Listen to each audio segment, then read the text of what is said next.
Welcome to the business of NIL. My name is Ahmed and I am your host. And today our guest is Morgan Stuart. Morgan's got quite the background in the world of softball, actually.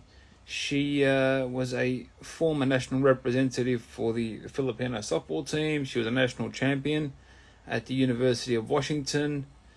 So she's definitely got experience national, international level, and she runs a defense academy helping athletes build their mental health.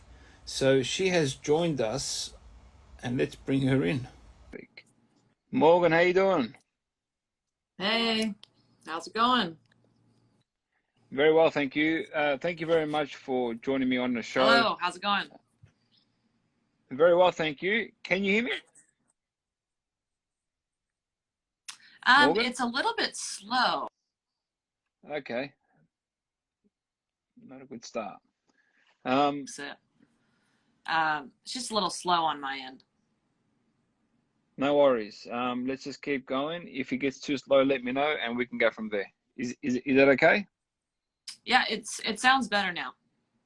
Fantastic. Once again, thank you very much for joining me on the show. It's an absolute pleasure to have you on. Let's get straight into it. Let's tell us a bit about yourself and your background.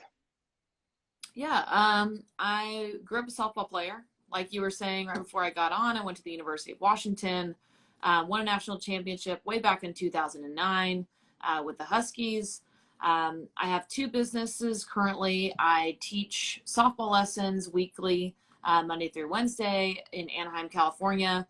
I also have an online business called Defense Club where I teach mental skills to all athletes, not just softball players. Fantastic. Let's dig a bit deep into the mental component because we've seen recently on an international level, actually, mental health has been quite the conversation.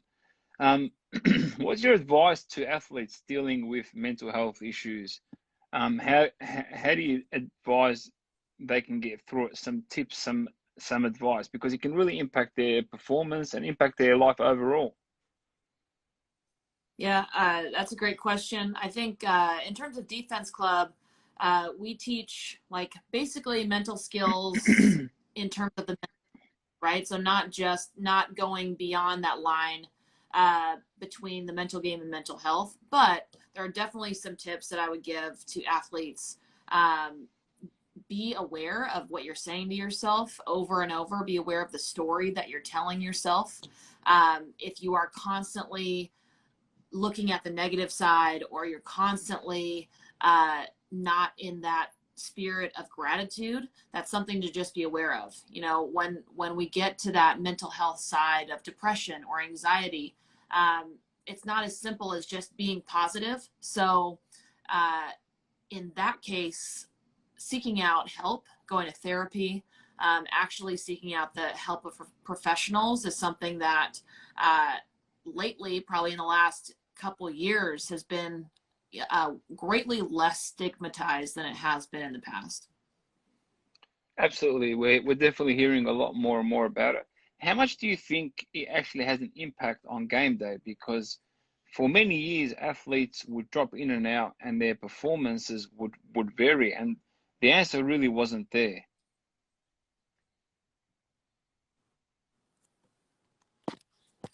I think the mental game is 90% of what you're going to see from these high level athletes.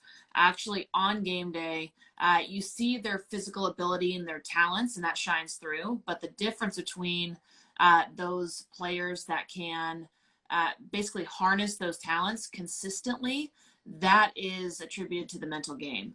As in the higher levels, as you get higher and higher, uh, I believe that the people that have really focused on their mental game, those are going to be the most successful people on the field. Absolutely. And in terms of, let's say, day-to-day actions or actions that they can take outside the whole narrative and so on and so on, what would you say would be a good place to start? Actionable items. We've got this, I guess, acronym that you can use. It's called ASAP training. ASAP. So it's ASAP. A is acknowledging kind of what you're going through, kind of that awareness piece is super helpful. S, we use it for spot, our personality, basically like another element of awareness, spot how we're reacting to failure and how we can maybe make some adjustments.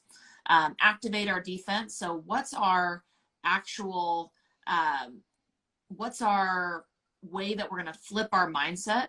And there's a lot of different things that we can use here. And athletes will use using a routine, using a focal point, visualization, different affirmations. And then P in that ASAP training would be to practice this daily. Because one thing that we know as athletes is that athletes will practice every day for hours, their physical side of the game, but practicing their mentality is something that's kind of been put on the back burner a little bit.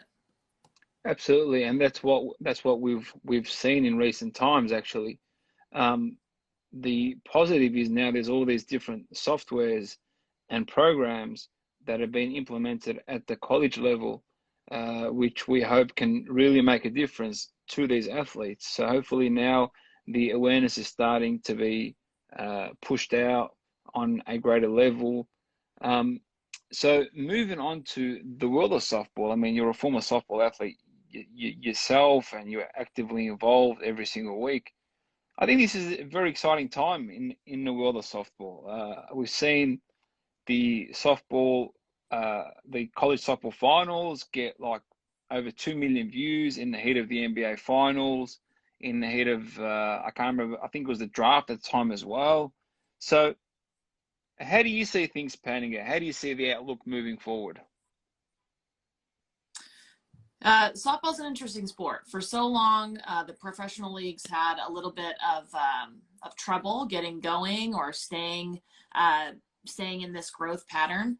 But now you've got leagues like AU, Athletes Unlimited. They're doing kind of like this fantasy league of softball. So you're seeing those stars from the Women's College World Series go and be able to participate, and that's a really cool thing. I think more and more people are playing softball, so it's just going to continue to grow.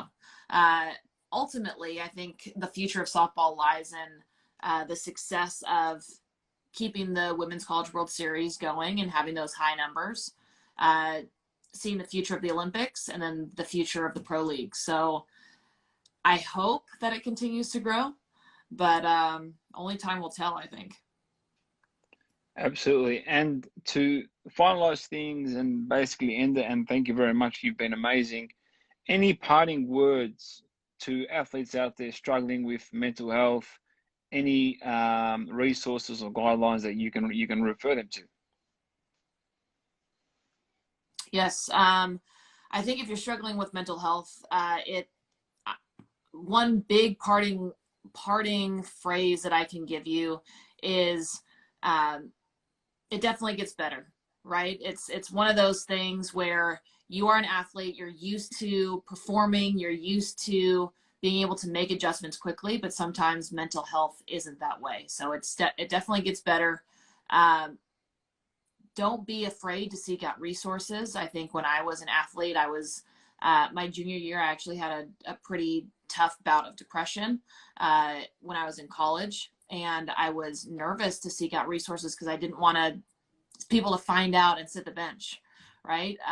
But your mental health, your brain's with you for the rest of your life, like way beyond your college career and your sports career. So it gets better. And resources that I have, Defense Club is a great resource for mostly young athletes, probably from the time like middle school on is probably when I would recommend Defense Club. We've got a new course out actually by this company called Elite Mind Academy. We partnered with them.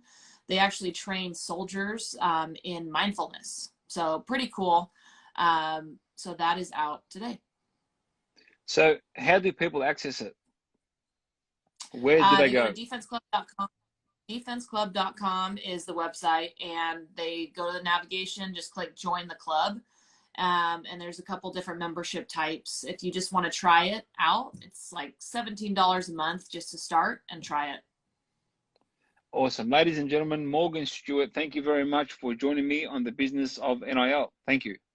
All right. Thank you. Have a great night. See you later. Goodbye.